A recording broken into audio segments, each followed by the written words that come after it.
What's going on, everyone? We are so excited. We are going into our sales series, and we are bringing it in with a resident expert, Mr. John Renken, to bring us into the sales process, which is so important to growing our businesses. Let's get into it. Yeah, I think every business could benefit from this. We all need more sales, right? More sales hopefully equals more money, so let's go. Yes.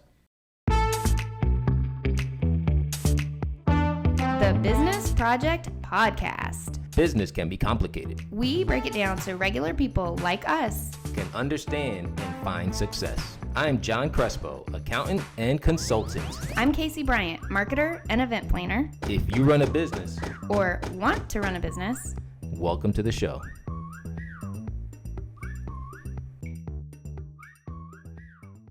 All right, guys, we are so excited to get into this series. I think that there are so many businesses out there that just need help with sales. I know that I am one of them. Sales is probably one of my weakest links. It's a big animal that you got to chew. For sure. And I don't like being told no and talking to new people. And so especially those of you out there that are introverts, this is probably very challenging for you as well. And so we're so excited to have Mr. Expert John Renken with us to go over Yes. the sales process and how to overcome objectives and all of that fun stuff. So John, why don't you start by just telling us a little bit about you and your business? Sure. So I've been in sales pretty much since I was 11 years old. Every role I've had since I was 11 was a 1099 position, except for a couple of exceptions like the Army. So I've been doing sales forever. And even when I was working for the Army, training the soldiers how to fight, I was still the sales representative to the government. So this is something that I know very well. It's in your blood. Yeah, it's been in my blood. I mean, you got to think about it, right? You're an 11-year-old kid that gets his first paycheck because he went door to door to sell newspapers. Oh, I was a newspaper boy Right? too. I remember those days. And so as an 11-year-old, I was actually making my own money. By the time I was 16, I was doing telemarketing. So I was on the phones, 100 people a day, every day, selling magazine subscriptions. Wow. I mean, this is a long time ago, before magazines no longer existed. Takes a special person to do that kind of stuff too. Yeah. So sales is just, it's something that is so important to every aspect of what we do. And, you know, there is a lot of hesitancy about it, but we don't realize how much we actually sell on a day-to-day basis. If you got kids, guess what you have to sell them on? Veggies. Mm-hmm. Right? Yep. Cleaning your room. Clean your room. There's sales cycles and processes that are happening from the time you wake up to the time you go to bed. So you train people how to be great at sales, right? Yeah. That's what you do. Yep. Well, and I think the cool part about knowing sales and what we're going to go into in this series is that not only learning to sell, but recognizing the techniques that are being done to you as a business, because people are always trying to sell to you too. And so I think being able to use these techniques and analyze, this person is actually trying to sell me on this. It sounds great, but is it actually great? You know? Right. Yes. So there's two parts to this that they can benefit from. Yeah, there's definitely some of that that's going to take place is how do you evaluate whether you truly need this, right? But inside of that, you have to ask yourself the question, did it cause you pain? Because if it caused you pain, then you probably should listen to the salesperson, not to yourself. Because that pain means that there's a need there somewhere, and that person hit on that pain. So maybe they have the solution, you just don't like the price. Yeah. So for a business owner who's trying to sell a service or a product, it's very important to, I guess, listen to your clients or potential customers and try to find what that pain point is and answer that, right? Yeah. Find a solution to it. Yeah, so you want to ask really good questions and let them in. We have an acronym, it's called CPR. So cut open the wound, pour salt in it, and then give them the remedy. Give them the resolution. Resuscitation. Yeah, right? So because you have to understand emotionally, people don't buy on logic. It doesn't matter what we're talking about, right? Your spouse didn't marry you off emotional. logic. Yeah. Every buying decision is emotional. Yeah. Right? So the way that we get people to make those purchasing decisions is we expose either the pain or the reward of the situation and get them to a buying decision. I could tell you right now, hey, without knowing anything about you, hey, I could take your business to $1 million a year. It's going to cost you this. And then I could lay out all that logically to you to where it makes perfect sense, and you probably still wouldn't buy. Because you're not going to buy logically. We haven't hit that emotional, You haven't hit that little tug in your heart yet. That's right. Okay. But if I ask you, why do you want to hit $1 million in revenue? And you're like, well, my kids have never been out of the country. I want to go to China. I want to go to Egypt. I want to go wherever. And then I start thinking, well, why is that important to take your kids to X, Y, and Z? Mm-hmm. You know, and then, well, because I never got to go anywhere. Why is that important? And if I just dig it far enough, then all the logic won't matter. It's about actually fulfilling that need. Why do you think most business owners are so scared to even think that they have to sell something? Well, we're local to Clarksville with Fort Campbell because most of us got taken advantage of by the used car salesman. Gave us 29% interest and, you know, lost 75% of our LES. So I think As a military guy buying a car out here. Yeah. right. So, but I also think that sales has become a dirty word in our culture because you see all the social media gurus, you see all the so-called subject matter experts on whatever the topic is, and so you begin to have a negative perception of what sales truly is. If we understood what sales is, which is just meeting needs, right? Every business has to do sales, even if they're not a sales company. Because if they don't do sales, they go out of business. Right. How are you going to generate revenue? Right. So you just talk about, you know, tax preparation, right? So if H&R Block does no sales, how long is it before H&R Block goes out of business? Mm-hmm. Very true. But people don't look at H&R Block like sales, but it is. Yeah. So let's get into the sales process because I think let's break some of this stuff down. Why don't you start off by telling us a little bit about the sales process? So let's give them some things that they can walk away with and implement right away. In every sale, it doesn't matter if we're talking about your new cell phone or we're talking about TV subscription or the new car or buying a new truck for your business.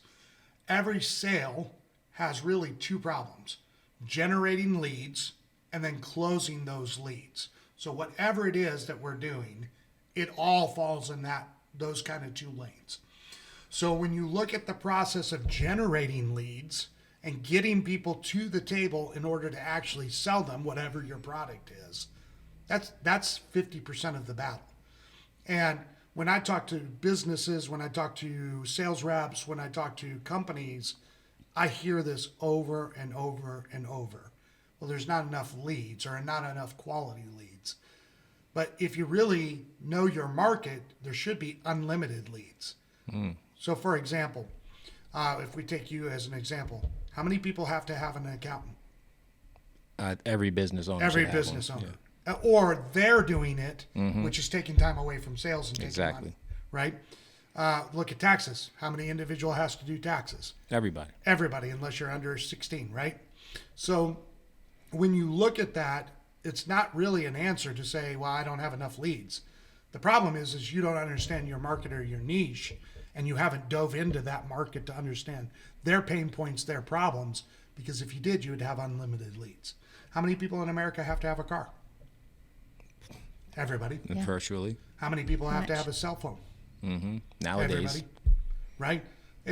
It doesn't matter what the topic is. We can do this all day long. Mm-hmm. Now, the other side of it is the process of actually closing somebody on whatever your product or service is. So if your service is cell phones, then how do you overcome, you know, the people that are still in the poverty mindset and have Androids? Hey, I have an Android. Right? You're never going to sell me. So you have to understand in the closing process of the sale, what are the potential objections and how do we overcome those objections, right? And I say this all the time. Sales, there's only two problems and only two. And every other problem fits inside one of those two categories. It's either getting the lead or closing the lead. Can I interject right there? Sure. Because I think that there are some businesses. So, like our business is a great example. One of the businesses that I have, we do marketing for businesses. We connect the community with the local businesses. And so I wouldn't say that everybody is our target market. But what I hear you saying is that when you know your niche and when you know your clientele, there is a plethora of leads out there that are looking for your Unlimited. for your business. And if there aren't, then you probably need to rethink your business model, Right. You redo your marketing plan for sure. So let's look at this, because I actually did this with him the other day. So you market to businesses and you help businesses with their marketing and social media, right? Mm-hmm. Okay. Do you know how many businesses there are in Clarksville, Tennessee? Thousands. So the answer is you don't know. No, I About don't 26,000 or something like Yeah. that. 26,000. When we did a search, it was over 10,000 in Clarksville, Hopkinsville, Oak Grove. So our immediate area. So if you were to do 100 calls per week for pretty much the rest of your life, you would not talk to every business in Clarksville. Right. Now, that's not truly unlimited, but it's more than what you can ever handle. Right. Right?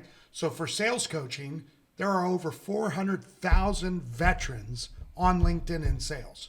That's more work than I'll ever be able to do in 10 lifetimes. Yeah. So that's who your target market is. That's my target market, right? So it doesn't matter what the service or the product is. If you understand your market, you truly will have more work than you can ever really do. Or like you said, you've definitely picked the wrong market. Right. Strong.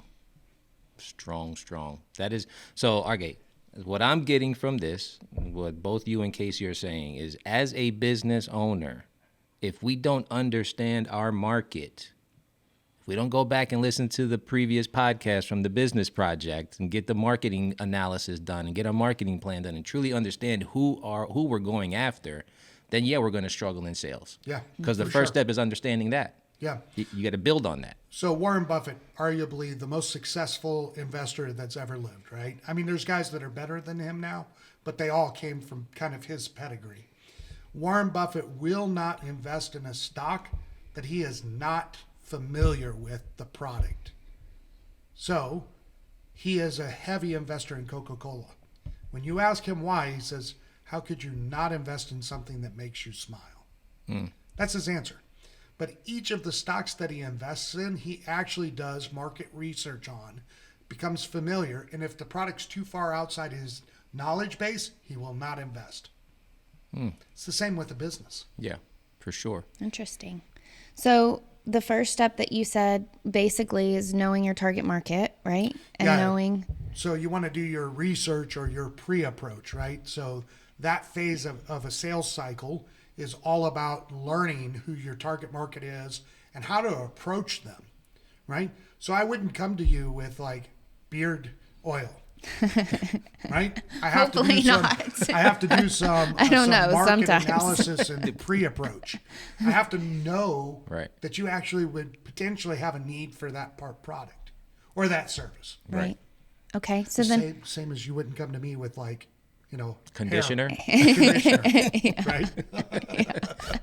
but maybe I would come Some to you coconut selling oil. hair. Yeah, selling hair. We might have a conversation. Got a wig for you, John. Yeah. Okay. So after they recognize that, then what's step number 2? Well, then you have to do the approach. Okay, I can have all the information in the world, but if I don't actually approach you concerning my product or service, I've done all that for nothing.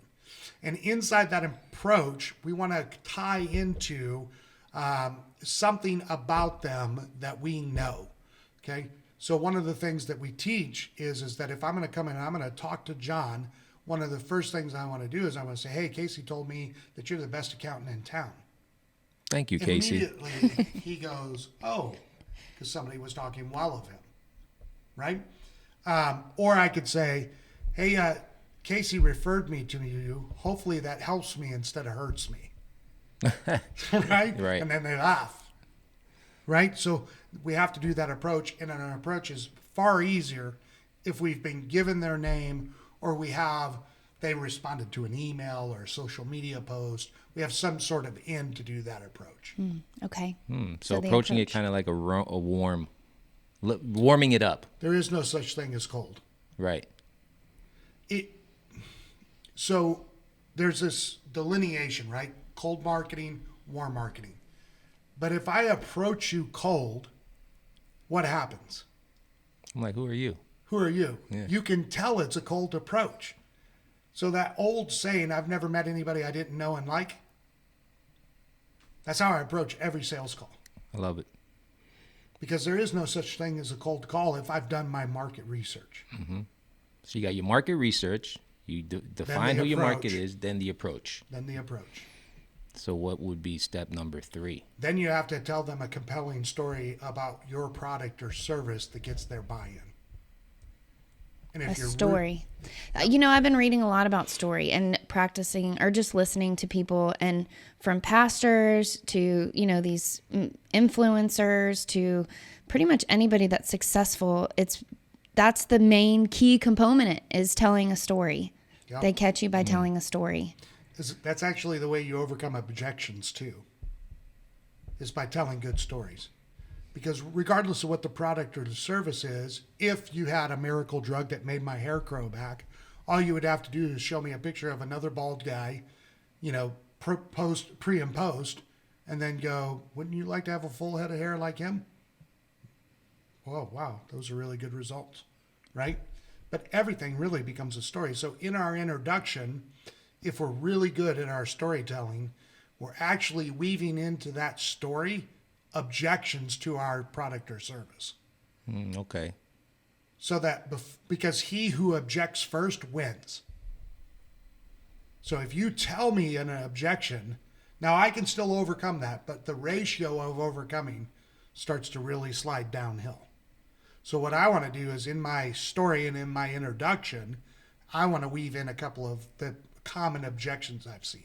So you're saying that you understand that there are objections and that this is what other people struggle with, what you're trying to sell, and then you're already overcoming it without them even having to. Casey, a lot of people don't understand the importance of social media in a digital age for their product or service. As a matter of fact, I've heard a lot of people say, well, we have plenty of foot traffic.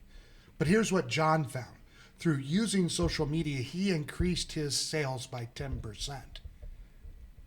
So what I did was You just used a strategy right there. Yeah. Right? I overcome one of the common objections inside my story of what I do. Yeah.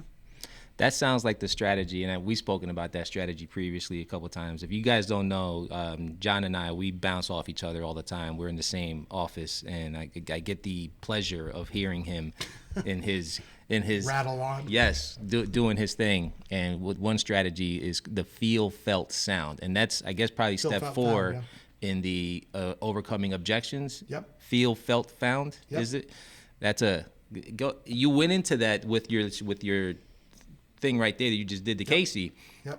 But go into that a little bit more. Yeah. So whenever somebody objects, again, remember, nobody buys logically. It's based on something they've heard and felt. Right? Well, I really felt like the last time I tried this, I got screwed over. Well, John, I got it.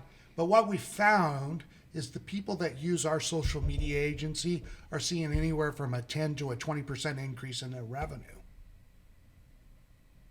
Right. So I found, really? Yeah, right? And I empathize with your statement. Man, I get it. There are agencies out there that don't do what they're supposed to do, right? So I'm empathizing with you. I'm taking what you said, I'm restructuring it into what your results of your product or service are.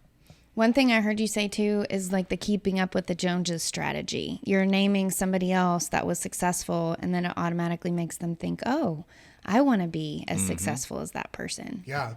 And it's even better if, like in this context, right? So if I know that John is working with me and you know John, I want to use John's name instead of Bob in Nashville. Right. Right? Well, why don't you call John? He's having great results using our agency. I love that. And you go, oh, okay. Yeah. Cool. Okay. Yeah. So that was step 4. Let's go through them again. Number 1. So you have your pre-approach, Okay. your approach, your introduction / story to your product. Okay. Then you want to close. Yep. Right? When you close, That's the hard part for me. Well, it's Then only- you're like, okay, now it's I got to only really get into hard it. if you don't know how to ask, Yeah. right? And inside closing, there's tons of techniques. One of my favorite is, hey, so John, if I could provide you with 100 new businesses a month to talk to about taxes or accounting or whatever the story may be, right? That's my alarm. So, Don't mind the background noise. yeah. If I could get you an extra 100 businesses a month, right? Would there be any reason why you wouldn't move forward today? Not at all. See, everybody loves to say no in a sales pitch, so Mm-hmm. I let him say no. Then I would slide the paperwork over to him. Great, sign here. Mm-hmm. Because what are we trained to do? Right. We're trained to say no. And I say, is there any reason why we shouldn't move forward? He's trained to say no, so he says no. Great, here you go. Doing the opposite. Yeah, right? Or, So there's a strategy. right. Yeah. Or there's the assumptive close, right? So I could just assume, hey, so based on everything that I've heard out of you today, John, this sounds like a great fit for you. Why don't we just go ahead and get started today? Yeah. I think the hardest part when it sounds easy when we're talking about it, right? It's always easy when, you can hear somebody talk about strategies and all of that. I think the hardest part though, and really for our purpose in reaching the small business community out there, is getting them out of their head, right? How do we get out of our own head and our own limiting beliefs and saying, I can't do this. I'm not made for this, because the average business owner does not want to be seen as a salesman. Yeah. Yeah, Right. but But they we need also to be. have a product or service that we need to get out there. Yeah. Everybody's a salesperson. So we got to get out of our head. One of the things that I want to get deeper into in the future, in a future episode, is just talking about a lot of other countries actually view sales way different than we do here in America. They're like, well, you have a good product that's changing the world or improving lives, go for it. They look at it in a completely different way. And I don't want to get into a whole lot of detail right now because we're coming close on time, but I think that can be an entire podcast, is just changing, like you said at the beginning, changing our mindset Oh, yeah. on sales. Because why wouldn't you? If you're in your business and you believe in what you do and you're offering a product or service that is improving people's lives, why wouldn't you want to sell it? That's right. I mean, we have entire TV shows dedicated to this, right? Shark Tank. That is all about sales. That whole TV show is about sales. I was just watching it last night. And nobody thinks twice about sales in that context. Yep. But then if you boil it down to a personal level, then it's like, well, I don't want to ask for the close. Yeah. Like, and psychologically, you put yourself in a position where you're not actually willing to cross the line. Right. It's like playing football and getting to the goal line and then stopping. Because, I'm not really sure about this. Do I really want to, Do I really want to score a touchdown? do I really want to score a touchdown? Do. Right? Yeah. So then once we've done the close, if there was something I missed in the story, so maybe they have an objection that's not in the norm of what I do in my sales process, right? So my mom's got cancer, whatever the story may be. Then I have to overcome that objection. And then once I've overcome that objection, I want to ask for more business. So John, I know you're really well connected in the community. Who do you know that's looking to expand their business? And that's the referral process. Love it.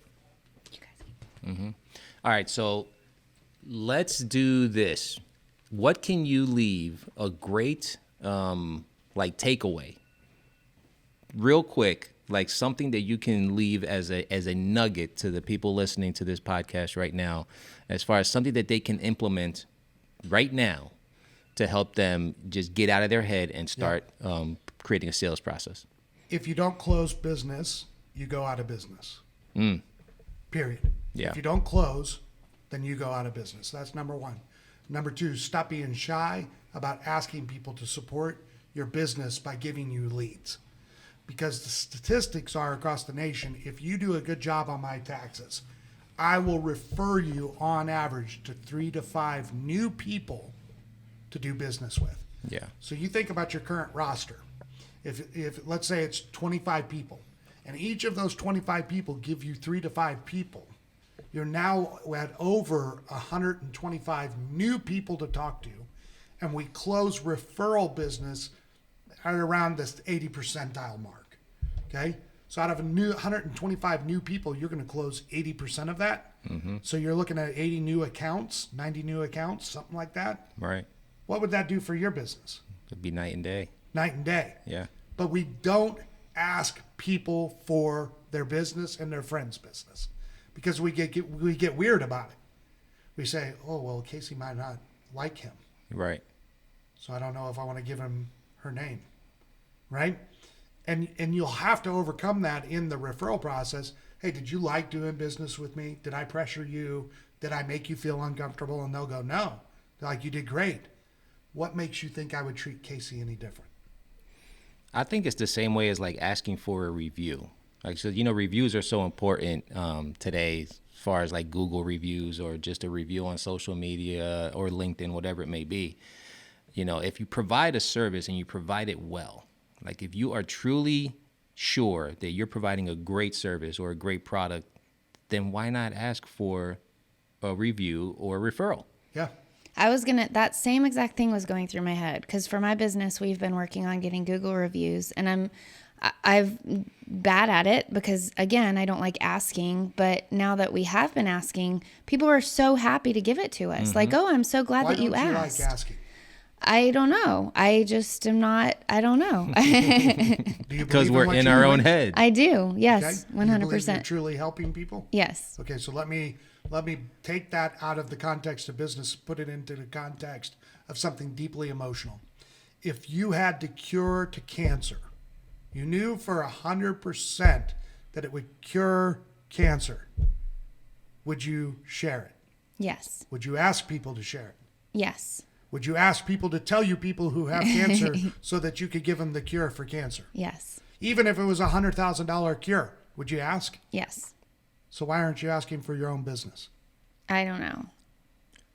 That's we a get good in our own one. head. Yeah. Because you're in your own head. Yeah.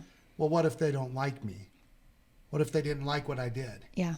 But you'll never know. Or I don't want to waste their time or poor little old me. Why do they want to go out of their way to do something? Yeah. Right.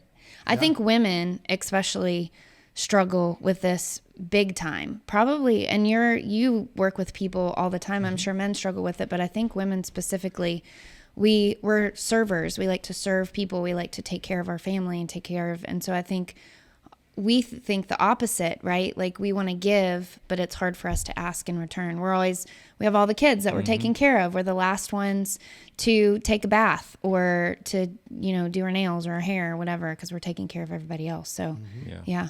So you need to shift your thinking then. By asking that review, you're serving. Yeah, that is true. Because you're broadening your audience that you can serve. See, we'll never become what we hate or what we don't like. Yeah. Right? So if you say, not to pick on you, but people hate tax people, right? So those people will never become a tax person, right? Yeah. So if I tell you that I hate football players, guess what I don't do? I don't work with football players. I don't watch football. If I get in my head about my process, then I actually sabotage myself from success. So the asking of a review and the asking for referrals is really about you serving a wider audience. Mm-hmm. And helping more people with what you provide. I love it. Yeah. And I think, to your testament, I think that a lot of people can benefit from linking up with somebody like you to get us out of our head. I truly believe you should have some type of coach or mentor in your life that's pushing you, that's helping you in your weak areas to be better. And you do that. So if people wanted to reach out to you, how can they find you? My digital footprint's everywhere, so they can just type in my name and it will come up in like 50,000 different.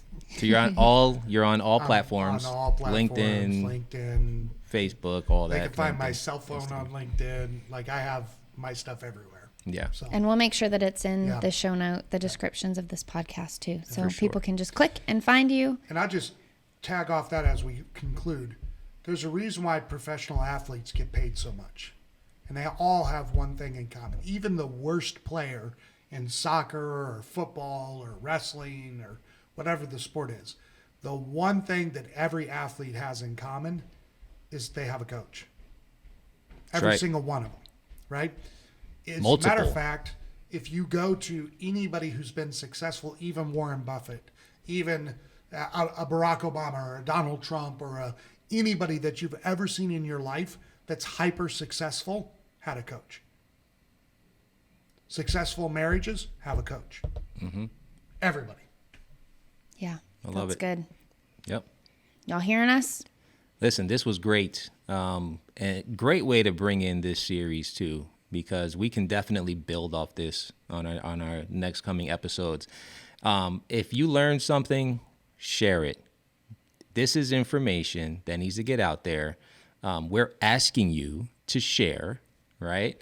And tell people about this because it's information that has to be shared and get out there. Yeah. And there's a lot of businesses that I talk to on a daily basis that struggle with this part of business. And if they could just get some coaching from John or listen to this series, I guarantee you it will take their business to the next level. Definitely. John, thank you so much. Thanks, guys. Again, a pleasure. And looking forward to the rest of the episodes in this series because I think it's going to help a lot of people. Yeah, and if you guys are looking for more information, we go over so many other topics on thebusinessproject.com. It's got stuff on accounting, it's got stuff on social media and branding, pretty much any aspect of business. It has lots of ways that you can continue your education and grow your business. For sure. You don't want to miss it. You need it. Grow your business, get the help, and let's just share this to the mass. Yep. You'll have a good rest of your week, and we will see you next week. Take care.